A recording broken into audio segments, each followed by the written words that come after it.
Good morning students. आज हम लोग का फाइनल मॉक टेस्ट था, एसे का टेस्ट था और उसमें मैंने अगेन सेक्शन 1, सेक्शन 2, सेक्शन 3 चार क्वेश्चन दिए थे। तो उसी क्वेश्चन में जो सेक्शन 3 है, जो मुहावरा वाला है, मैंने इस क्वेश्चन को पूछा है। और ये क्वेश्चन क्यों पूछा है, मेरा मानना है कि ऐसा क्वेश्चन आने की प्रोबेबिलिटी ज़्यादा है, क्योंकि देखिए क्वेश्चन हमारा कह रहा है हम तो भरोसा कैनी बाकिर अगला बेर आँखी खोल के करब। तो अभी देखिएगा जो बिहार की राजनीति रही है, जिसमें 15 के बाद आप देखिएगा कि कैसे जदयू प्लस आरजेडी, फिर जदयू प्लस बीजेपी, फिर जदयू प्लस आरजेडी, फिर जदयू प्लस, तो ये जो मुहावरा है एकदम सटीक बैठता है। ठीक है, इसी कॉन्टेक्स्ट में ये हमने आपको दिया है कि शायद कोई ऐसा क्वेश्चन बने भरोसा वाला, तो उसमें आप इजीली एक आंसर को लिख सके।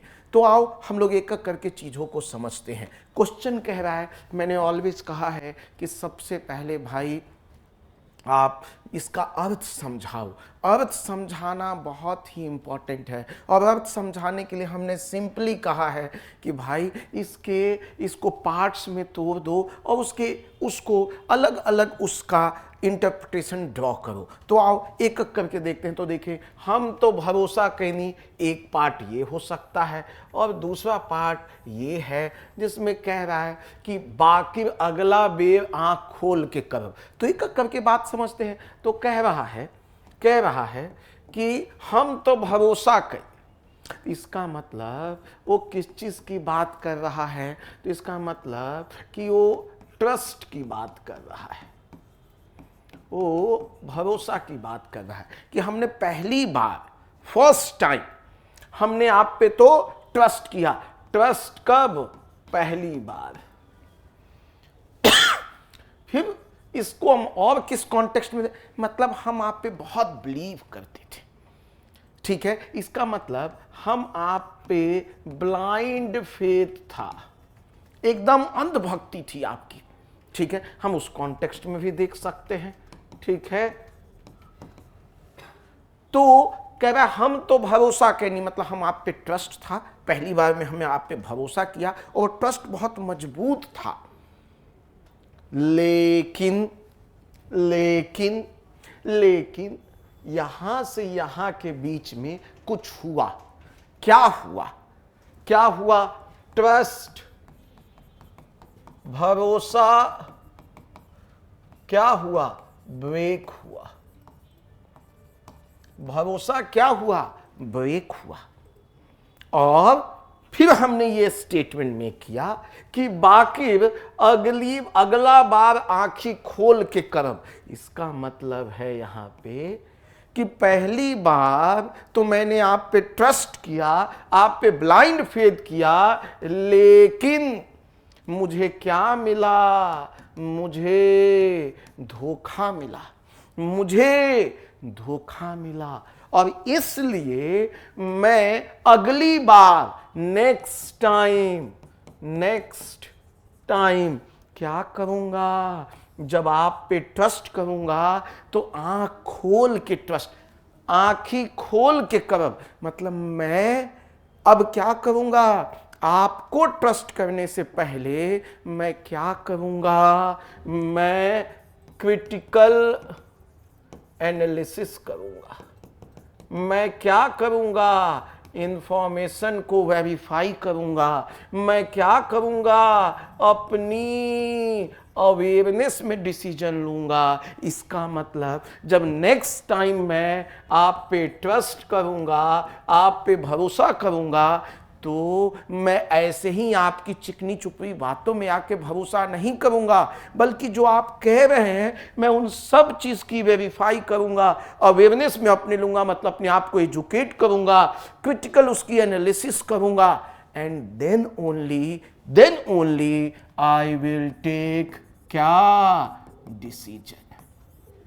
पहले आपने कहते थे मैं मान लेता था, लेकिन अब मैं ऐसा नहीं करूंगा, क्योंकि मैंने देखा जो आप कह रहे थे और जो कर रहे थे, दोनों में बड़ा स्टार्क डिफरेंस था। इसीलिए जब नेक्स्ट टाइम मैं आप पे या किसी पे भरोसा करूंगा तो मैं पहले चीज़ों को वेरीफाई करूंगा, उसकी एनालिसिस करूंगा, उसके ऑल डायमेंशन को समझूंगा एंड तब मैं आप पे भरोसा करूंगा। आपने सुना होगा एक और ऐसा ही मुहावरा है, दूध का जला क्या है, जो छाछ होता है वो भी फूंक फूंक कर पीता है। ये भी वही है, सेम चीज़ कि एक बार जो व्यक्ति धोखा खा जाता है, ट्रस्ट टूट जाता है और उसका कॉन्सिक्वेंस क्या होता है कि नेक्स्ट टाइम उसको भरोसा दिलाने में समय लगता है। और वो कब भरोसा करता है, जब वो वेरीफाई, क्रिटिकल थिंकिंग, अपने विजडम को प्रयोग करके उसके सारे एस्पेक्ट को समझता है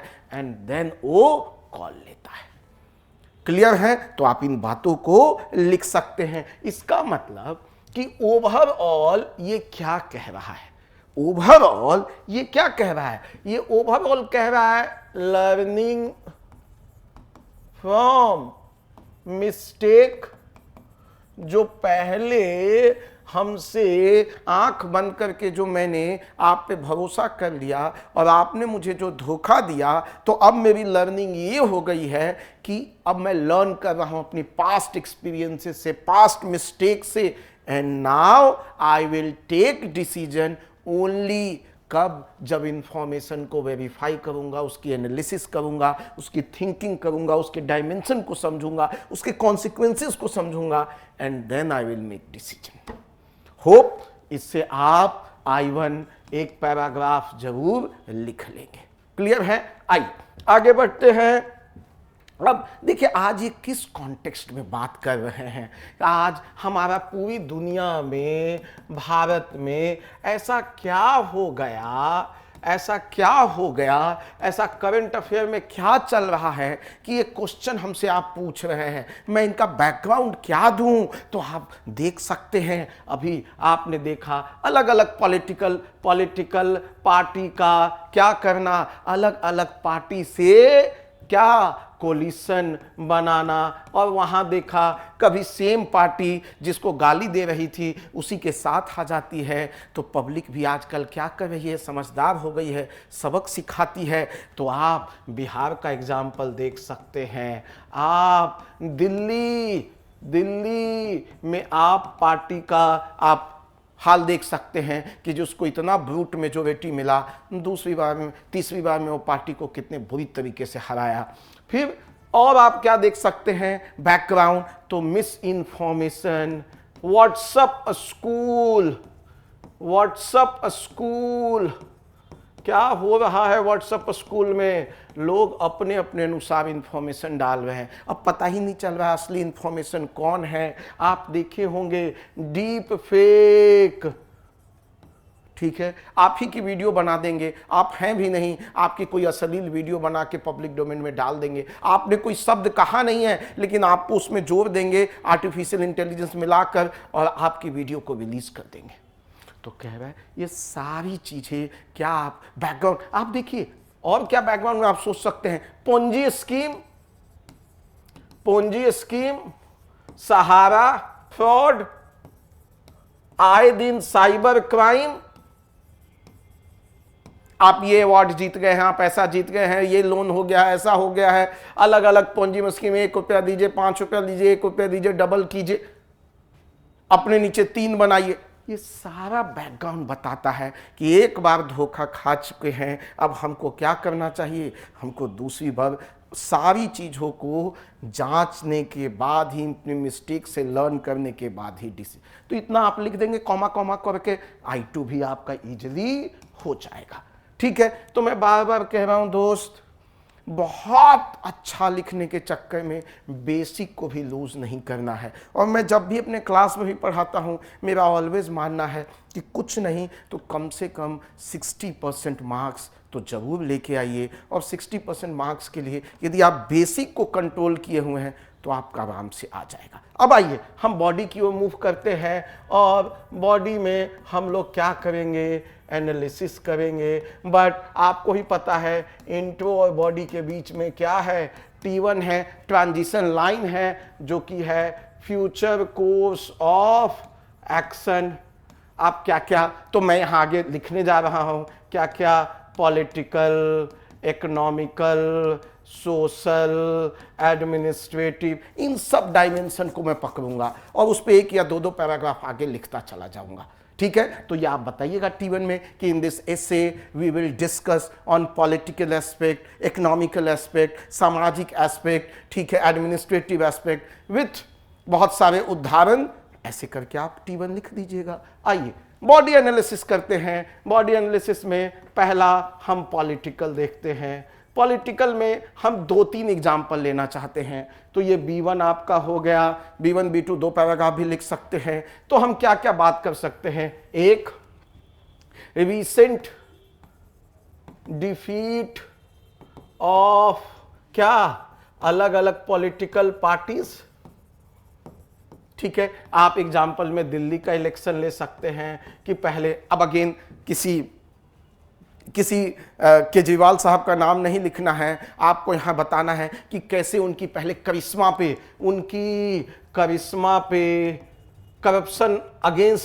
करप्शन के अगेंस्ट वोट मिलता था, बट अब इस बार वो खुद करप्शन में इंगेज थे तो लोगों का ट्रस्ट टूट गया। एंड जो उस पे आरोप थे, ये फैक्ट है, ये कोर्ट का फैक्ट है। आप लिख सकते हैं कि कैसे उस पे करप्शन के बहुत एलिगेशंस होते हैं पार्टी पे, एंड देन पार्टी उनको क्या जनता उनको क्या करती है, बाहर का रास्ता दिखा देती है। एक दूसरा, और आप क्या क्या बात यहां पे लिख सकते हैं? तो एक इलेक्शन की बात हो गई, दूसरा आप और इलेक्टोरल बॉन्ड की बात कर सकते हैं। इलेक्टोरल बॉन्ड में भी क्या था, जो ट्रस्ट था कि जो पॉलिटिकल फंडिंग हो रही है वो अच्छे से हो रही है, लेकिन सुप्रीम कोर्ट ने कहा कि नहीं, ये ओपेक है, इसीलिए इसमें अकाउंटेबिलिटी एंड ट्रांसपेरेंसी नहीं है। ठीक है, इसलिए हम इसको क्या कर रहे हैं, बैंड कर रहे हैं। और आप क्या बात कर सकते हैं? तो आप देखिएगा धीरे धीरे अभी हम लोगों ने एक और एग्जाम्पल पुट कर सकते हैं इलेक्शन कमीशन का। इलेक्शन कमीशन एक स्कीम चलाती है जिसका नाम है systematic voter education. Systematic voter education, तो इसमें awareness, systematic voter awareness campaign चलाती है। ठीक है, स्वीप नाम है इसका, और उसमें इलेक्शन कमीशन का फोकस है लोगों को एजुकेट करना, ताकि जब वो वोट करने जाएं तो critical thinking, state interest, national interest, सब बातों को सोचते हुए वोट करें, रादर देन कि वन डायमेंशन पे वोट करें। तो ये तीनों बातों को आप एक पैराग्राफ लिख लीजिए या 2 पैराग्राफ लिख लीजिए, आराम से आप आंसर को लिख सकते हैं। अब दूसरा डायमेंशन हम लोग आते हैं और दूसरा डायमेंशन देखते हैं social dimension. Social dimension, social dimension में हम लोग को क्या क्या बातें आएंगी, क्या क्या बातों को हम लोग देख सकते हैं? तो सोशल डायमेंशन में भी सबसे जो बात आ रही है वो आ रहा है किस चीज का, मिस इन्फॉर्मेशन का, फेक न्यूज का, व्हाट्सएप स्कूल का डोमिनेंस होना, और इनकी वजह से समाज में हम क्या देख रहे हैं, कॉन्फ्लिक्ट, मिसट्रस्ट सब बदलता जा रहा है। इसका मतलब हम कोई भी इंफॉर्मेशन को आगे फॉरवर्ड करें या शेयर करें तो हमको क्या करना चाहिए, पहले खुद जांचना चाहिए, इन्वेस्टिगेट करना चाहिए, हमको उसको वेरीफाई करना चाहिए, एंड देन ओनली उसको शेयर करना। आँख खोल के आपके पास कोई इंफॉर्मेशन आया है तभी आप आगे भेजिए, वरना मत भेजिए, वरना आप फंस सकते हैं। इसी के अंदर एक बात तो ये हो गया। दूसरा आप देखिएगा सोशल मीडिया पे रेगुलेशन भी सरकार ला रही है, और सोशल मीडिया रेगुलेशन की वजह से अब क्या हो रहा है, इंफॉर्मेशन को वेरीफाई किया जा रहा है, वो उसको पकड़े जाने के चांसेस हैं। उस रेगुलेशन में आप नहीं हैं तो आपको क्या हो सकता है, जेल भी हो सकता है। इसका मतलब कि जो आपसे पहले गलती हुई है उसे लर्न करो एंड एक रिस्पॉन्सिबल सिटीजन बनो। तो आप इनकी आराम से हेल्प कर इनकी मदद से आराम से एक पैराग्राफ लिख सकते हैं। आगे देखें, तीसरा कह रहा है, क्या कह रहा है क्वेश्चन, कि हम तो भरोसा कैनी एंड बाकी अगला बार आंख खोल के। तो फिर से अभी हमने पॉलिटिकल और सामाजिक बता दिया। तीसरा डायमेंशन इकोनॉमिकल हम आराम से लिख सकते हैं। इकोनॉमिकल में भी हमको किन बातों पे, तो आजकल देख लीजिए पोंजी स्कीम, सहारा का फ्रॉड, ठीक है, फिर ड्रीम 11, ठीक है। फिर आप ड्रीम 11, फिर आप क्या देखते हैं, अलग अलग स्कीम आ रही है, साइबर क्राइम, ठीक है। तो कह रहा है इन सब में इन्वेस्टमेंट करने से पहले, या आपको फोन आ रहा है कि इसमें इन्वेस्टमेंट कर दीजिए, उसमें इन्वेस्ट कर दीजिए, या कोई कह रहा है कि स्टॉक मार्केट में पैसा इन्वेस्ट करो दुगना पैसा बना देंगे, तो कह रहा है कि भरोसा नहीं करना है, आपको आंख खोल के अपनी नॉलेज, अपना पैसा, क्रिटिकल एनालिसिस, उसकी सारे एस्पेक्ट को देखते हुए डिसीजन लेना है। तो इतने एग्जांपल से आप एक पैराग्राफ ऑलवेज लिख सकते हैं।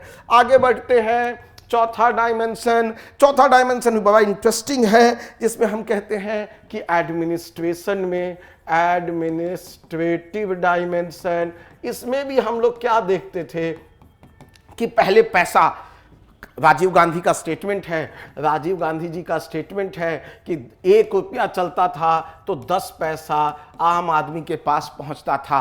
तो कह रहा है वो तो मिस्टेक हो गया, और उसी को लर्न करते हुए सरकार ने देखिए सीधा डायरेक्ट बेनिफिट ट्रांसफर, या आप क्या देखिएगा डायरेक्ट बेनिफिट ट्रांसफर, या फिर आप देखिएगा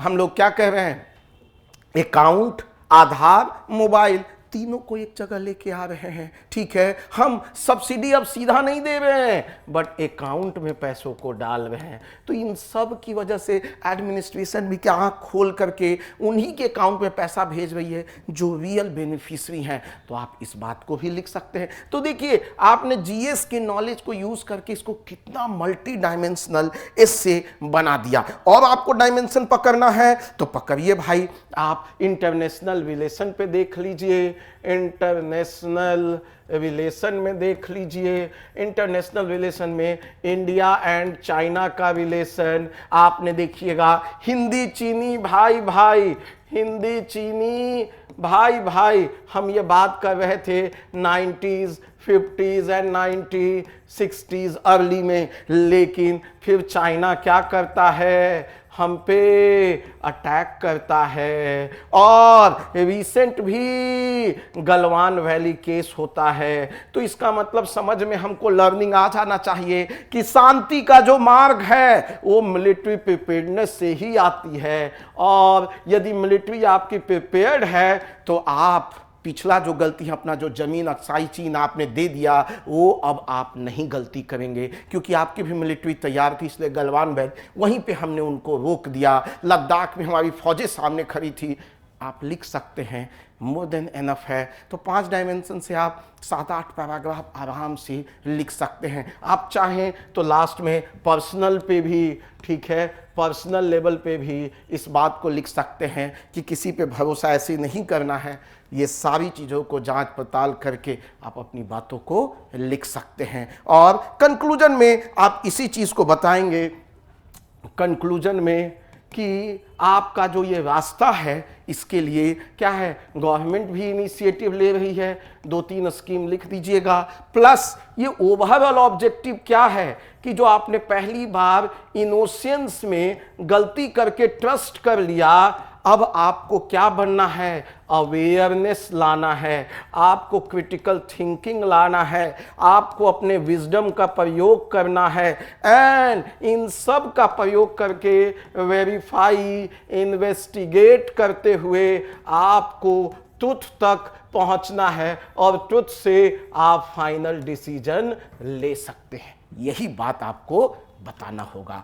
तो all the best my dear student. और आप अपना कमेंट जरूर लिखें चैट बॉक्स में कि आपका क्या व्यू है, आपने जब इस एसे को देखा तो आपके क्या क्या डायमेंशन आए, क्या क्या आपके थॉट हैं, जरूर चैट बॉक्स में लिखिए, ठीक है। शायद मैं भी आपसे एजुकेट होऊंगा आपके साथ कुछ एग्जाम्पल को पढ़ के। ऑल द बेस्ट, फिर नए एसे के साथ अगले क्लास में मिलते हैं। Thank you.